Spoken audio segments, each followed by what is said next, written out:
Assalamualaikum warahmatullahi wabarakatuh. Salam sejahtera untuk kita semua. Selamat pagi kepada dosen pengampu mata kuliah linguistik umum, yaitu Bapak Roni Nugraha Syafroni SPD MPD dan Ibu Siti Masito SS MPD. Kami dari kelompok 1 yang terdiri dari saya sendiri, Najwa Isna Hasbiah sebagai moderator, dan teman-teman saya, Anindita, Cahayu, Dini, Mutia, Regita, Zia, dan Zakri akan mempresentasikan yang berjudul Fonologi, Fonetik, dan Fonemik. Baik, langsung saja kita masuk ke materinya. Yang pertama akan dijelaskan oleh Zia. Apa itu fonologi? Fonologi adalah cabang ilmu linguistik yang mempelajari bunyi bahasa, termasuk proses terbentuknya dan perubahannya. Fonologi juga menyelidiki bagaimana bunyi-bunyi tersebut berinteraksi, berpola, dan mempengaruhi makna dalam suatu bahasa. Ada dua konsep utama lainnya dalam linguistik yang saling berhubungan, tetapi fokus dan cakupannya berbeda, yaitu fonetik dan fonemik. Fonetik adalah ilmu bahasa yang membahas bunyi-bunyi bahasa yang dihasilkan alat ucap manusia serta bagaimana bunyi itu dihasilkan. Cahayat 2007 membagi urutan proses terjadinya bunyi bahasa, kemudian transkripsi fonetik yang merupakan penulisan bunyi-bunyi bahasa secara akurat atau secara tepat dengan menggunakan huruf atau tulisan fonetik. Huruf fonetik ini dibuat berdasarkan huruf alfabet Latin yang dimodifikasi atau diberi tanda-tanda diakritik. Mengapa? Karena alfabet Latin itu hanya berjumlah 26, seperti A, B, C, D, F, G sampai seterusnya. Padahal bunyi-bunyi bahasa itu sangat banyak, melebihi jumlah huruf Latin. Spektogram. Spektogram itu adalah alat yang bisa melihat suara ketika kita berbicara atau ada bunyi lain. Alat ini bisa memecah bunyi itu menjadi bagian-bagian kecil berdasarkan frekuensinya. Hasil muncul sebagai gambar yang menunjukkan bagaimana bunyi merubah seiring waktu. Jadi di gambar spektogram kita bisa lihat frekuensi bunyi di sumbu vertikal atau atas dan bawah, waktu di sumbu horizontal kiri atau kanan, dan seberapa keras bunyi ditampilkan dengan warna atau kecerahan. Alat ini sering dipakai untuk menganalisis suara dalam bahasa, musik, atau teknologi audio.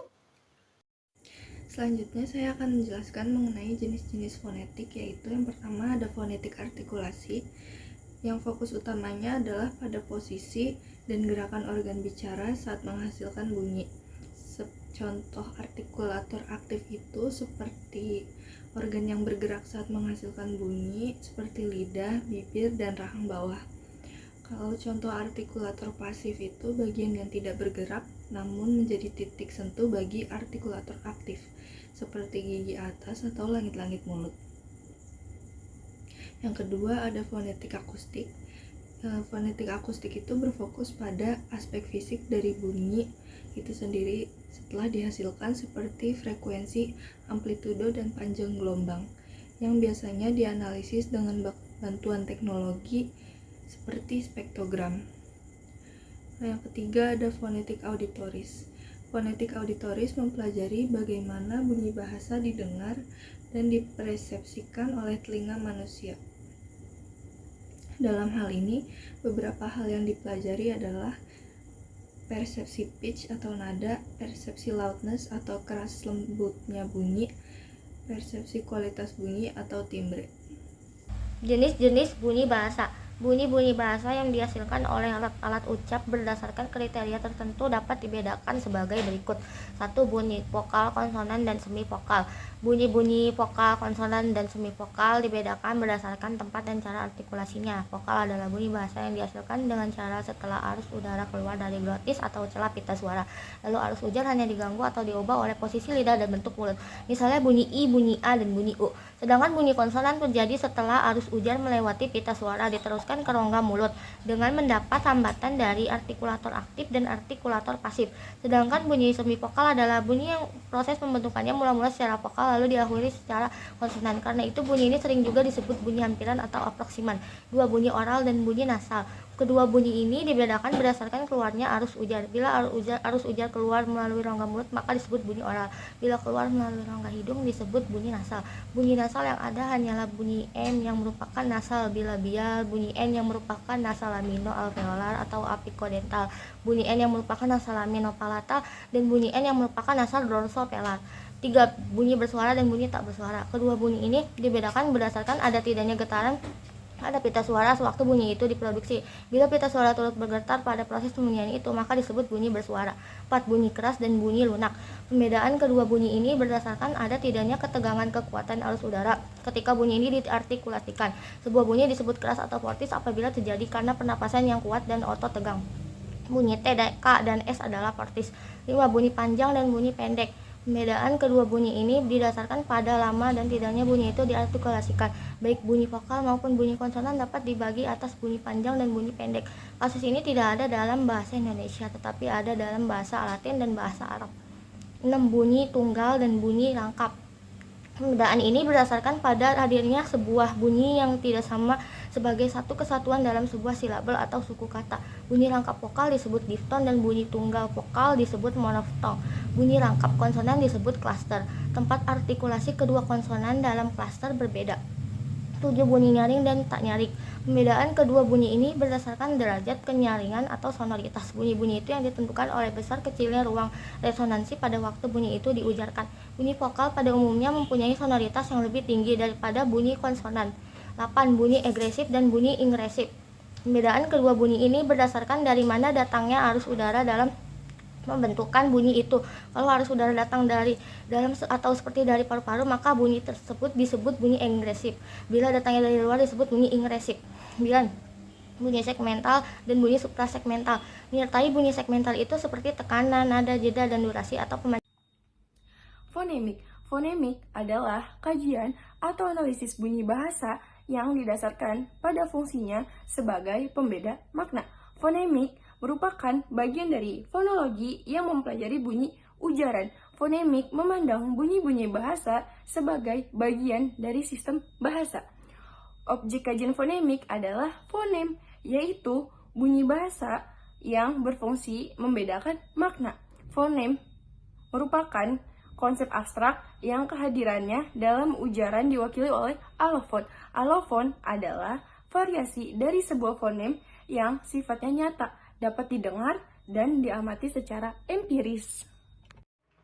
Baik, di sini saya akan menjelaskan tentang fonem dan alofon.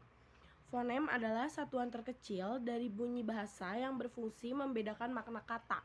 Fonem bersifat abstrak dan merupakan representasi dari sejumlah bunyi nyata alofon yang berbeda secara fisik, tetapi dianggap sama dalam satu bahasa.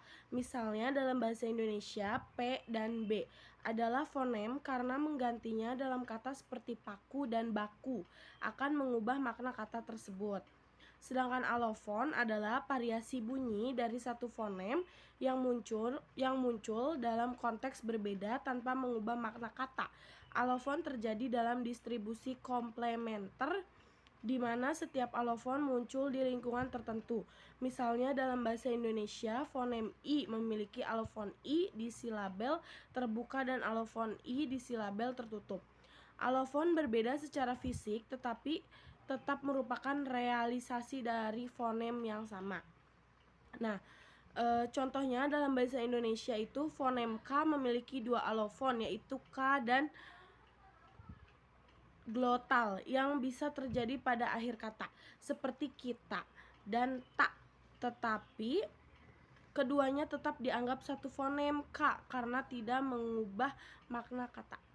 Baik, segitu saja yang saya jelaskan. Terima kasih.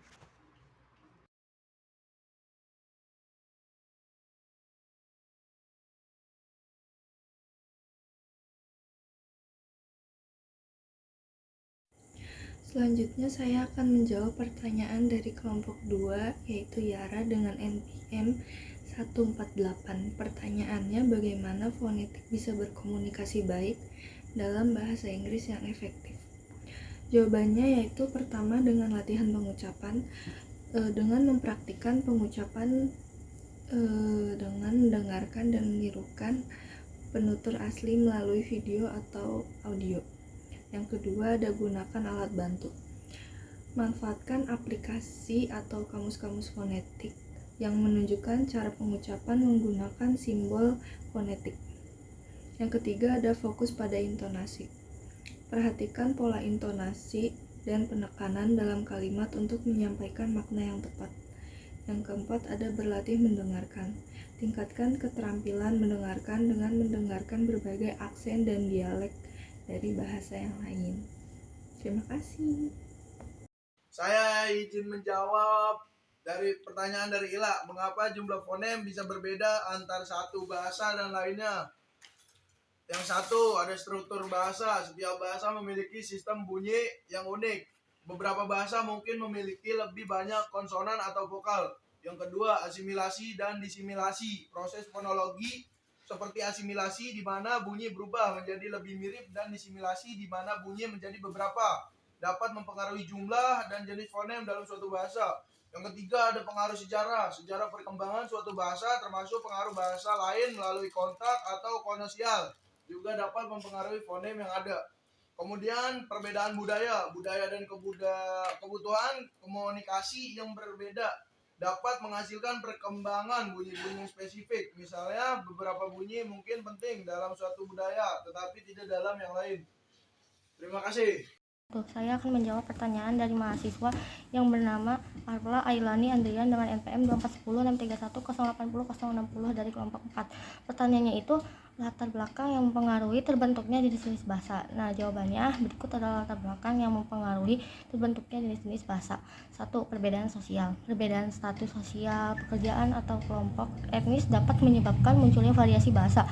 Misalnya bahasa yang digunakan oleh kelompok-kelompok sosial tertentu mungkin memiliki kosakata, struktur kalimat atau cara pengucapan yang berbeda dengan kelompok lain.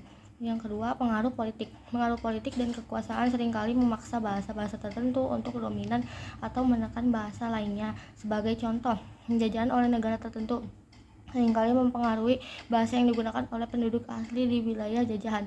Yang ketiga, teknologi dan inovasi.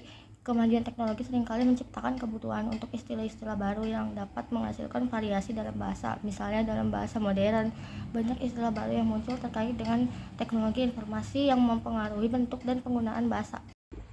Di sini saya akan menjawab pertanyaan Raida. Ketika huruf B diucapkan sebagai BE, itu mengikuti konvensi penamaan huruf dalam alfabet. Dalam bahasa Indonesia, setiap huruf biasanya diucapkan dengan nama yang memudahkan pengenalan dan penyebutannya. Pengucapan BE untuk huruf B membantu membedakannya dari huruf lain dan mempermudah komunikasi, terutama dalam konteks pendidikan dan penulisan. Terima kasih.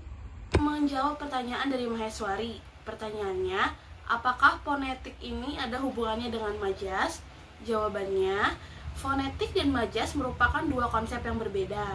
Namun, keduanya dapat saling terkait dalam beberapa cara. Yang pertama dari penggunaan bunyi, kemaknaan, dan kreativitas bahasa. Jadi, meskipun fonetik dan majas berbeda dalam fokusnya, mereka dapat saling melengkapi dalam penggunaan bahasa. Saya akan menjawab pertanyaan Deswita. Bagaimana intonasi dapat mengubah makna kalimat dalam bahasa yang berbeda? Jadi, intonasi mengubah makna kalimat dengan menandai nada, emosi, fungsi, pertanyaan atau pernyataan, atau nuansa seperti sarkasme. Dalam bahasa tonal seperti Mandarin, intonasi membedakan kata. Dalam bahasa non-tonal seperti Indonesia, intonasi menambah ekspresi dan penekanan. Baik, saya akan membacakan kesimpulan materi pada hari ini. Fonologi adalah cabang linguistik yang mempelajari sistem bunyi dalam suatu bahasa tertentu, serta bagaimana bunyi-bunyi tersebut berfungsi untuk membedakan makna kata. Fonologi fokus pada aturan-aturan yang mengatur kombinasi dan pola bunyi dalam bahasa.